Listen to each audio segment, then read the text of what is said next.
Hello and welcome to part 5 of my playthrough of TEW 2020, Total Extreme Wrestling 2020, with RIPW, Rhode Island Pro Wrestling. In the last episode, which was a little bit ago, apologies for that, it's a bit up and down at the moment, the upload schedule with this series. It just depends on when I'm able to record, because it takes, an hour or two to record each episode, and then obviously I've got to edit it and render it and upload it and yada yada yada, you don't care. It's been a while, sorry, like a week or something, I don't know.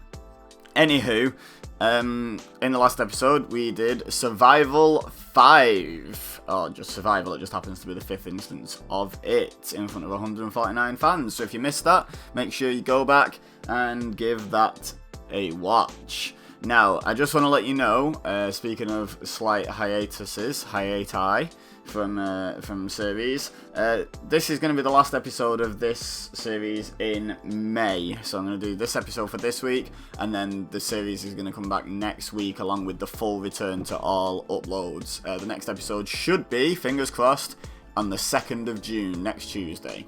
So I'll just get the obvious joke out of the way right at the start and say see you next Tuesday. Edgy, not copper approved that joke. And as usual, what we're going to do now is skip ahead to the next show, so you can just watch the shows and see the results and see what I end up booking. If, of course, you are interested in watching the whole process, the behind the scenes, seeing what goes into my decision making, what my thought process is, and hirings, firings, decisions I have to make, all that good stuff, then click the card in the top right of the screen now, or check the description for the link to the full version. An alternative, if you're watching on something where cards and descriptions aren't available to you, scroll all the way to the end of the video. It should be on the end screen, so scroll to like the last 10 seconds. You won't spoil anything for yourself, because it should all be back off the screen.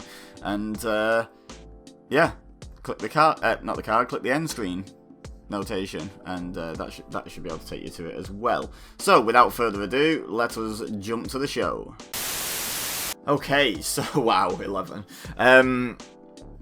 Yeah, we decided to go a little different on this show, as we decided in a previous episode. But I also decided to stick a couple of pre-show matches on, just to try and get some guys some experience and some momentum. It was less than 8 minutes by a second, and it still dragged in the middle. That's astoundingly bad.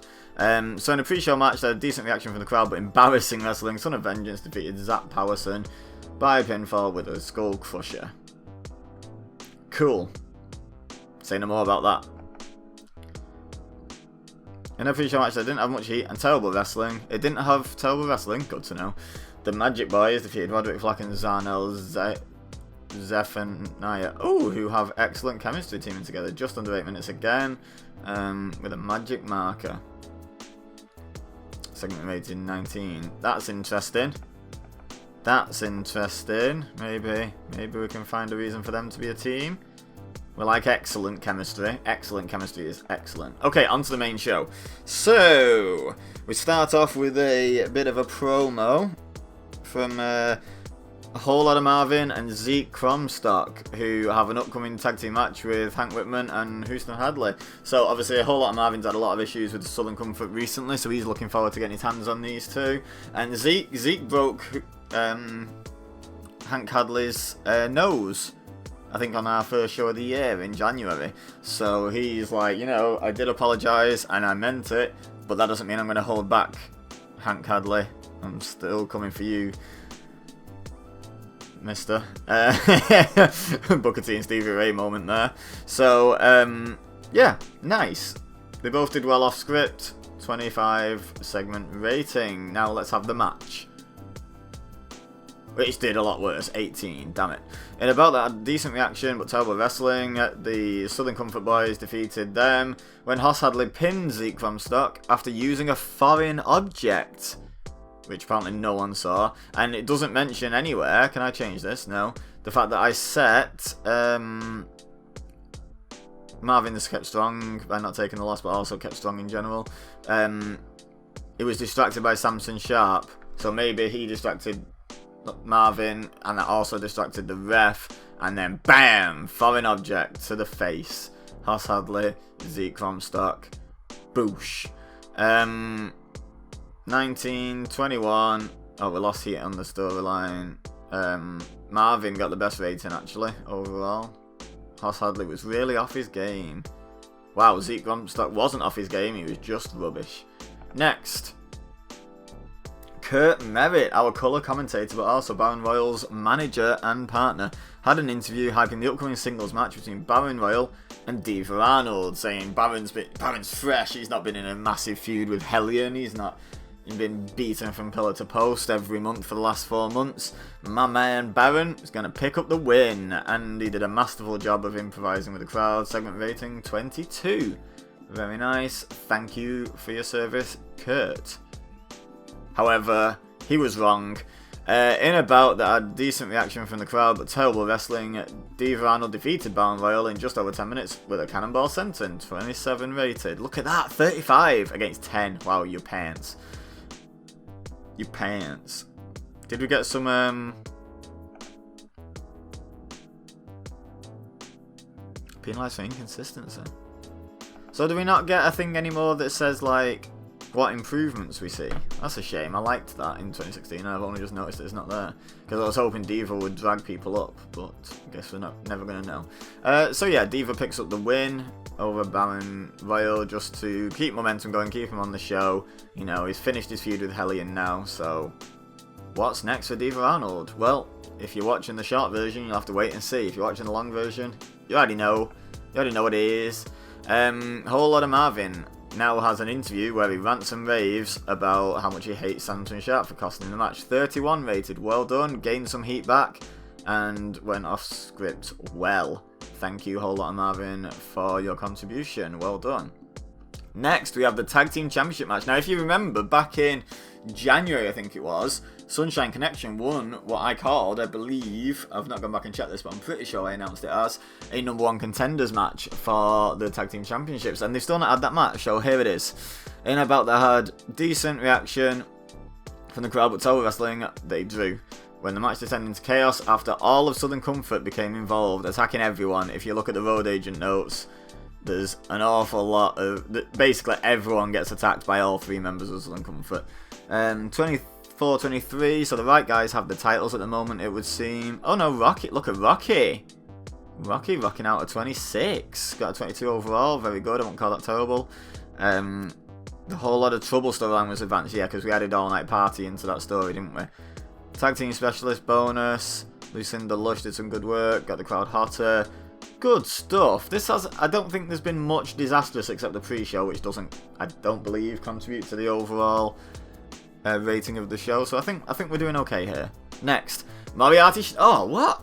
Oh, he needs to not be cutting promos on anyone. He just needs to be cutting promos by himself. Whew. So yeah, we gained heat. We added Schnell to that storyline just because he's in the US title picture, and I wanted to sort of distinguish that title picture doesn't always have to be Jewett versus LaRue, so it's kind of like all combined into one storyline with an and instead of a hyphen, which implies that is the focal point of the USA title storyline. Basically, whenever I get the title away from this storyline, or end this storyline, I want to be able to continue the USA title picture storyline because it's doing well. So that's my little way around that.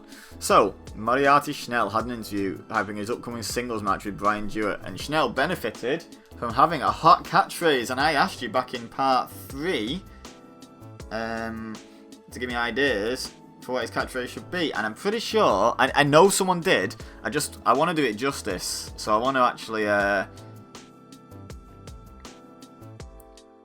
want to just get this comment up very quickly on my phone. Here we go. It's from Jeremy. Thank you very much, Jeremy, for leaving this comment. Much appreciated on part 3. Everybody knows from bell to bell, nobody beats. And I'm going to go Moriarty Schnell. He just put Schnell, but I feel like Moriarty Schnell fits the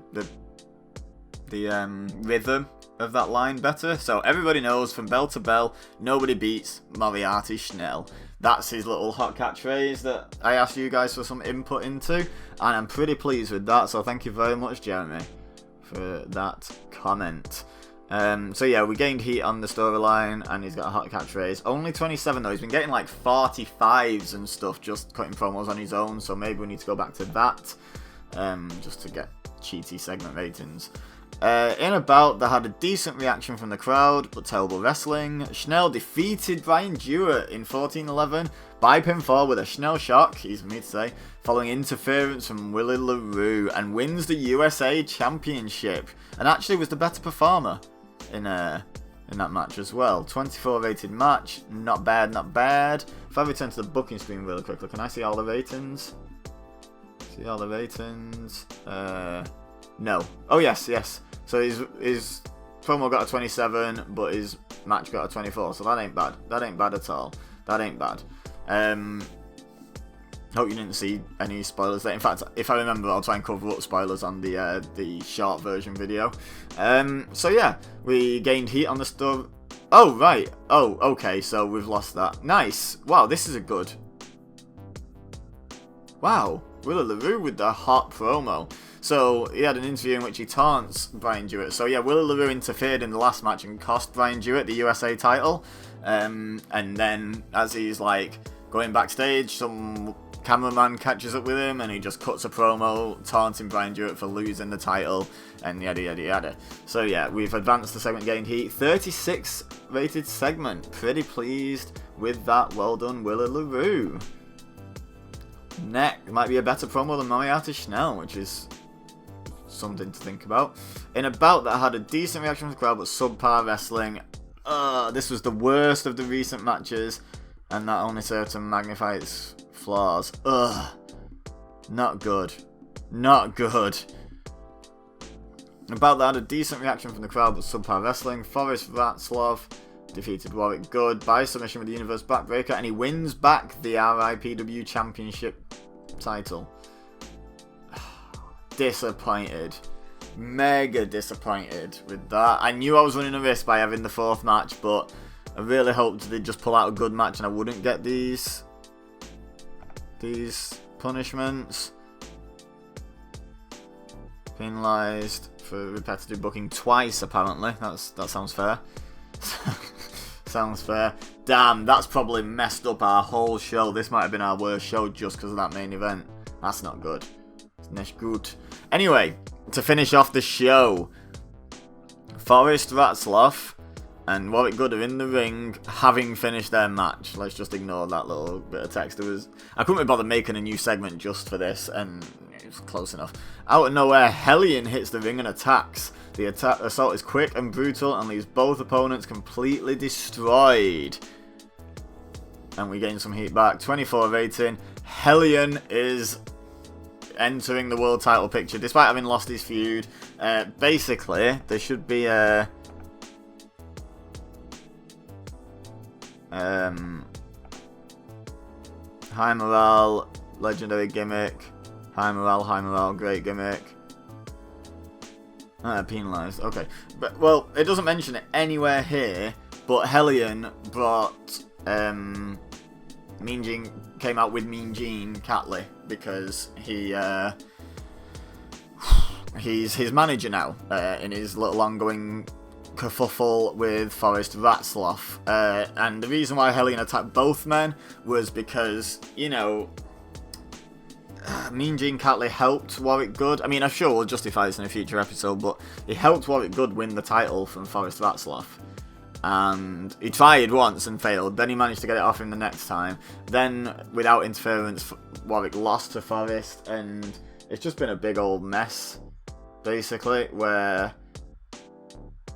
he's just had enough of Warwick Good letting him down. So he set Hellion on both men after their match, and beating both up, and Hellion is now going to be put in line for Forrest Ratzlaff for the world title.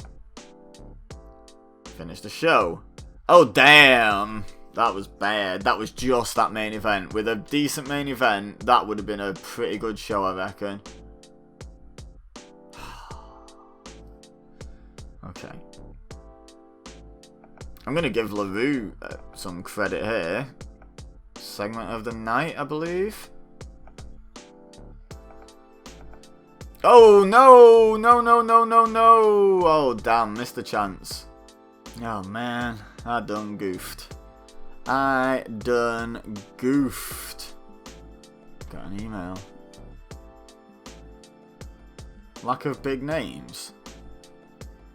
What? I had all the usual people. Except Hellion. Who was not scheduled to be, but still did.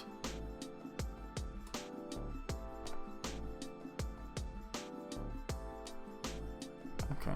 Noted. So, yeah, I done goof because I like to praise 3 people and get my morale up that way. Is there any other news I need to see? Doesn't look like it. So that's where we can call this one quits. This episode, feedback has been negative. That the show wasn't very good. Damn, okay, we're gonna bounce back. I hate that punishment for multiple matches in a row. Like, it feels like there's too much chance it is going to punish you and too little chance that it's not, if there's even any chance. It says it might punish you or whatever, but I think it just does. But we've managed to move the story on so we can bounce back now. We won't be getting repetitive booking punishments anymore. The next show is Driven, I believe. So, look forward to that.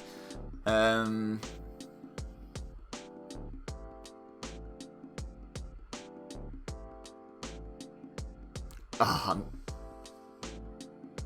I'm really annoyed at that. Like, that main event, plus me forgetting to, well, not forgetting, but messing up and not managing to praise 3 people, only praising 1 afterwards. It's just annoying. That main event was more than just annoying. That was detrimental to the, has it affected my standing at all? No, it still rates my performance as excellent. Okay, that's good. That's good at least. Okay, so we're going to leave this episode here. Oof, deflating end. Leave a like. Bring my spirits up, please. Don't forget to subscribe if you're new here as well. It'd be greatly appreciated. And then you won't miss any more of my content. Remember, next episode is going to be in June. Hopefully the 2nd of June. That's when I'm planning on the next episode being. So all being well, I will see you next Tuesday. Lol edgelord. But subscribe because there's plenty more going on this channel. There's going to be watch-alongs, there's going to be actual wrestling gaming instead of wrestling booking gaming. There's going to be predictions for shows, there's going to be reviews of shows, all sorts of stuff like that.